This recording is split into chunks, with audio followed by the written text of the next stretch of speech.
Hello, everybody, and welcome to. I think some places call it Easter Monday. Have you heard of that, Rachel? Hi, Rachel. No. Yeah. Hi. Hello. I No, haven't I heard think when I that. was growing up, we called this Easter Monday. We called Oh. the Easter the week after Easter, hmm Monday, Tuesday, Wednesday.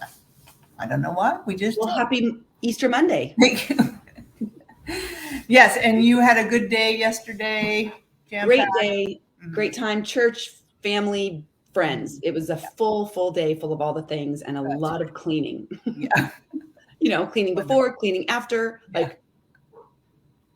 And you too. You had a good Sunday. Yes. Oh, it was great. Great, great, great. Yeah, the weekend was great. I think I was a weekend warrior as far as bark dust is concerned. Whoa. Yeah. Nice. Gotta Yeah. give my little shoulder a break. Yeah. Little rotator cuff injury, something like that. Yeah. Anyway, so well, welcome. We are gonna keep going, marching through Food Rules by Michael Pollan. Thank you, Michael Pollan, for writing this book and Yeah. giving us fodder Yeah. for our little chat here. And Rachel, where are we? All right, we are on chapter 47. So remember this book is broken up into 3 parts for those of you who are not following the book, or if you're new to our live show today. Part 1 was what should I eat? Part 2 was what kind of foods should I be eating? And part 3 that we're on right now is how should I eat? So we are on chapter 47 in that third part, and it's the chapter is nope, it's not 47. 46. Sorry, I lost my place. Thank you. 46. Stop eating before you're full. Seems simple enough. Yeah. Stop eating before you're full. Mm-hmm. Now, when I first read this or something like this, I'm like, well, how can I stop eating before I'm full? Because I got to be full to know I'm full. How can I stop eating before I'm full? So anyway, it was like filling something up and then taking out 20% or something. Didn't make sense to me, but it's making more sense to me now, over time as I'm talking to people about how they're eating. So you cover this quite a bit, Rachel. We do. Yeah. Tell us Yeah. about that. So in one of our groups that we have at Oregon Weight and Wellness, it's kind of a group coaching environment where there's a coach and then there's the participants, and we are going through a book or a specific topic. And one of the topics we go through in one of our groups is called the Slow Down Diet. It's a book. It has nothing to do with a diet at all. Right. It's actually about the slowing down of our eating, of our food environment, of our minds. Of our thought patterns. It's really a fantastic book. If you've never read it, I highly recommend it. It opened my mind to so many different elements about food and food culture and myself, right? It really takes a deep dive back into your own self to kind of analyze. But slowing down is one of the first couple chapters, and he talks about awareness, and he talks about pleasure of eating. And he talks, which seems, when people are trying to get healthier and lose weight, they're like, oh, I shouldn't be allowed to have pleasure in food because that's what got me in the trouble in the first place. Right. Huh. But yeah, that's why it's ironic. And slowing down, he mentions several ways. And then in the group, we discuss different things that we can try or what other people have tried. And the top several ideas or strategies people can use to slow down their eating, because for many, now, I have run into a few people who say they're a slowpoke eater and their families are always like, come on, you're so slow. but that's not very common. In our culture, most people eat very quickly. It's based on our cultural practices. It's based on families eating quickly. You're on the go, you're on the run. And our culture doesn't value slow eating. We value get going, so you can be more productive. Go do the next thing. That's very different than other cultures. So how to slow down? One idea is praying. So for many people, they pray before they eat, they bless the food. And actually, if we can think of this as a 2-part, right? You're praying, you're blessing your food, you're setting your sights on things above, but also breathing, slowing down. You have your food, it's ready, it's prepared, it's sitting in front of you, and it causes you to have to there's a willpower thing there, right? There's a self-control of not diving into the food, but waiting. It's there, it's for you, but waiting a few minutes. We can also use breath. So even just 4 or 5 deep cleansing breaths slows down our mind, our hearts, our blood pressure. It puts us more into the parasympathetic nervous system rather than the sympathetic, which is the fight, flight, stress, go, go, go, which is maybe how you were before you got to the plate, right? Cooking, cleaning, or getting home from work. And now you're sitting, slow down a little bit. So those are the top two. What are some other ones that you have used? Yeah, no, I wanted to talk to that self-control because Yeah. because I do feel hungry for dinner particularly, and I love my husband, but invariably, I have all the food put out and ready to sit down. Invariably there'll be something that he needs. I don't know, it's a sriracha sauce or whatever. Yeah. Pepper or something like that, or maybe I get him his favorite spoon or something like that, and I'm like sitting there just like ready to We're diving into our plate. diving in. And it does take, for me, I'm just being real here, being honest, that it takes self-control. So I don't take that first bite. I can wait, for goodness sake, it's sitting there. It's going to be there. It's not going anywhere. It's not going to grow legs. Leave me. It's there. And so, yeah, this is a really good reminder of just taking those couple of deep breaths. And then that gratitude. I really appreciate what you said about prayer, thanking God for some of us, but just being grateful for having food, because, not everybody does. And yeah, when we get that mindset, that slowing down, the what you said, the parasympathetic nervous system then kicks in, then we give our brains time to catch up to what's going on in our gut. Yes. Yeah. So we have, and so when we do that, when we slow down and give time for our brains to catch up what's going on in our gut, and our gut to catch up what's going on in our brain, they talk to each other. Yeah. It's the whole system. The whole thing. Yeah. And then we can know that we are close to being full, so that we can stop before we're full. Yeah, sometimes, and I include myself in this, that we have a preconceived idea of coming to the plate. We portion this amount of food on our plate, and this is what I'm going to eat. This is what I'm hungry for. And it may not be true. If we really slow down and, take one bite at a time, put our fork down, maybe take a couple of breaths in between bites, and just think, am I still full? I love what he says. Am I still hungry? Right? Yeah. Am I still hungry? It's not, am I full? That's not the goal. Right. Yeah. It's that I'm no longer hungry. Right. Yeah. I like what you just said, that I almost pictured, as you were talking, a question I could ask myself as I'm preparing my plate, is that I think I know how much my portions are, right? I've gotten better at that over the years. I'm still working on it. But remember that in any given day, based on the amount of activity you've had, based on what you've already eaten, and based on the macronutrients and the micronutrients and the quality of the food that's placed before you, you might hit satisfaction or satiety or no longer hungry sooner or later. So I can't always bet on this certain serving size on my plate that is always going to be the right amount. It might be too big. It might be too little. So I like what you kind of inferred, that I could look at my plate and say, well, I've scooped some things on my plate. This may be the right amount. I don't know yet.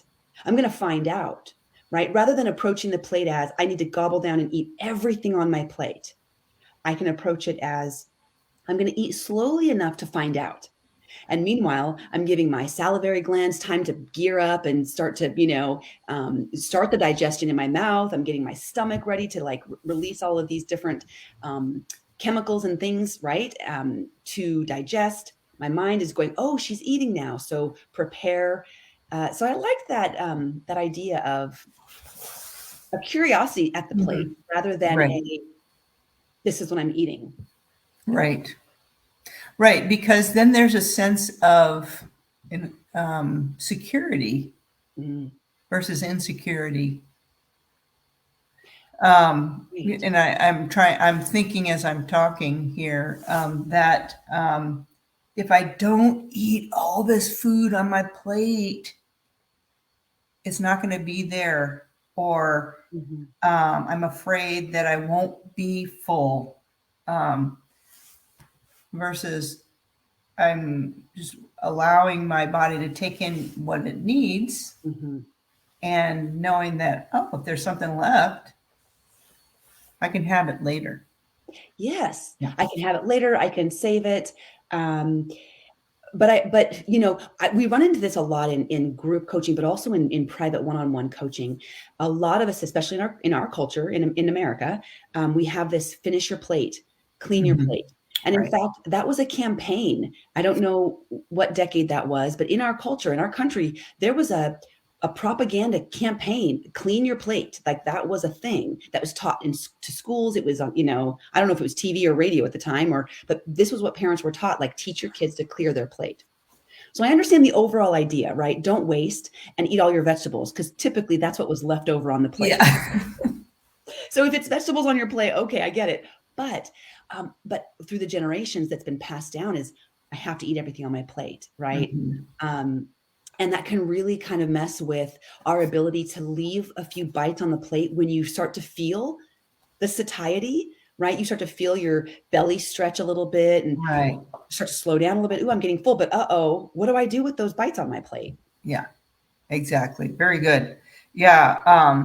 So I was thinking that maybe we could challenge our listeners to just choose one meal. Doesn't have to be the next meal. It can be whatever meal. And really go through this exercise and it doesn't, we used to say, chew your food 100 times or whatever like that. We don't have to do that. No. You can if you want to. If you want to, right. Yeah. It's not a rule. No. For me, it really takes the pleasure out of eating the food, but really slowing down. Did you already talk about this, about really looking what's on your spoon and thinking through everything that's going to do for you? Talk to that a little bit. Yeah, I'll mention that. We had talked about that before, but so we talked about in the beginning of this conversation, kind of how to slow down as you approach the plate or approach the table, right? And now some ways to slow down while you're eating. So breathing. What we notice is that people kind of don't breathe during a meal. They kind of are almost like in a real shortened breath, like a real shallow breath, and taking a few times in between bites or, in between. You can chew more if you want to. But one of the things I've done, and I can't remember if it's in the Slow Down Diet book or if it was just kind of an idea I had heard somewhere else. I don't think it's my idea, but is to kind of identify and look at your food while you're eating. I mean, how often do you actually look at your food? And like when you pick up a spoonful of whatever it is, look at what is on the spoon and kind of call it out by name, either out loud or in your head. Oh, I see lentils, or I see blueberries, or I see fish. And what is it? How did it get there? Who prepared it? Who farmed it? How did it grow? And what's it going to do for you? What's the nutritional value in there? So this is identifying, this is connecting what I see and what my brain knows about food and healthy food. And then now my stomach is going, oh, she's eating blueberries. Well, we love blueberries. These are so good for us. And there's a pride that kind of emerges from this, a confidence, right? And kind of I know what I'm doing. I'm proud that I'm feeding myself this healthy, good food, and think whoever prepared it, think whoever grew it, and look at this abundance. And so it really does something, it connects on a much deeper level. And that's a way to slow down too, because you have to take a minute to kind of like talk to your food, so to speak. And we giggle about this in group because it kind of seems a little silly, but it changed the way I eat. As I practiced, it was really hard to begin with because it's weird and awkward and I forget half the time. But when I do this, I realize how much more slowly I'm eating. And then I'm trying to, as I'm eating, taste the tastes in my mouth, recognize the textures, recognize the flavors that I'm coming in contact with, and notice them, right? Let them be satisfying and pleasurable, right? Because the food is good, or I wouldn't be eating it. Right. Yeah, exactly. Exactly. And then I think when you're doing that, you're going to be able to really be in touch. So if you're in touch, in that very conscious way, you're going to also be able to tune in to when you are no longer hungry. Yes. Yeah. Yes. Because I'm not watching TV. I'm not paying attention to the radio or my phone. Right. I'm actually paying attention to my food. And so I'm really connected. Yeah. And so, with the leave some food on your plate idea, like what if I get full or I start to notice I'm getting not hungry and I still have food on my plate. So I tried an experiment with myself and I left like 2 or 3 bites and it was really hard at first. I didn't realize it was going to really rub up against me. And I was like, I can't do this. I felt like, I'm going to die. I'm going to freak out. And the bowl's like sitting there and it's like looking at me and I'm like, Joe is still here. Yeah. And I thought, Rachel, you can do this. So I set the bowl aside and I picked up a book. I was like, I'm like breathing here.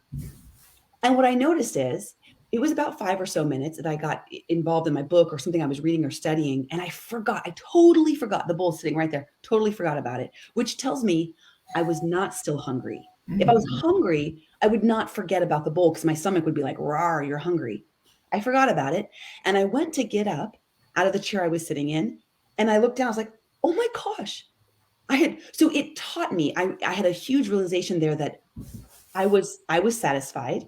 I didn't need to eat those bites and I can leave some bites behind. I'm capable of doing that. And I'm perfectly happy and satisfied and I can move on. You're not deprived. I wasn't deprived. Right. Nothing bad happened.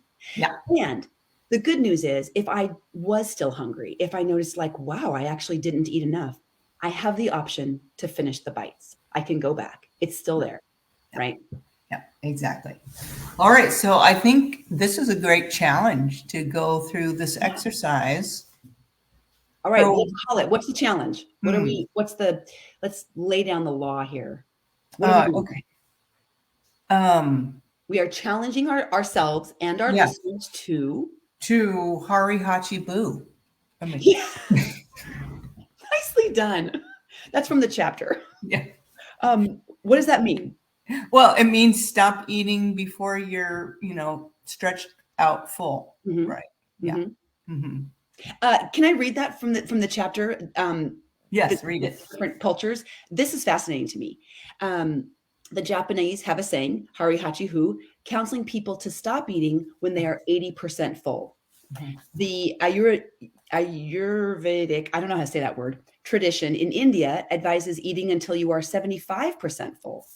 The Chinese specify 70%. And he goes on, right? And then he says in French, the word for, they don't say I'm hungry. They say I have faim. I have hunger. J'ai faim. Okay, thank you. I don't speak French, but that was beautiful. Which, by the way, this is very different than I am hungry. No, I am Rachel. I am not hungry. Right. Right? Exactly. Yes. And if you are diabetic, hunger. you're not diabetic. You are a person who has diabetes. Amen, sister. Preach it. Right? Yes. So why do we do this? I'm hungry. No, I have hunger. Yes. I am experiencing hunger at this moment. Yeah, right. And then what's the French word that they say when they're done? Je n'ai plus faim. Je n'ai plus faim. So pretty. And it means? I don't have hunger anymore. Yeah.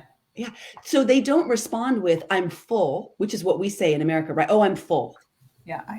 They say, I don't have hunger anymore. So there's I had some hunger and I don't have some hunger. It's like I was sad and now I'm happy.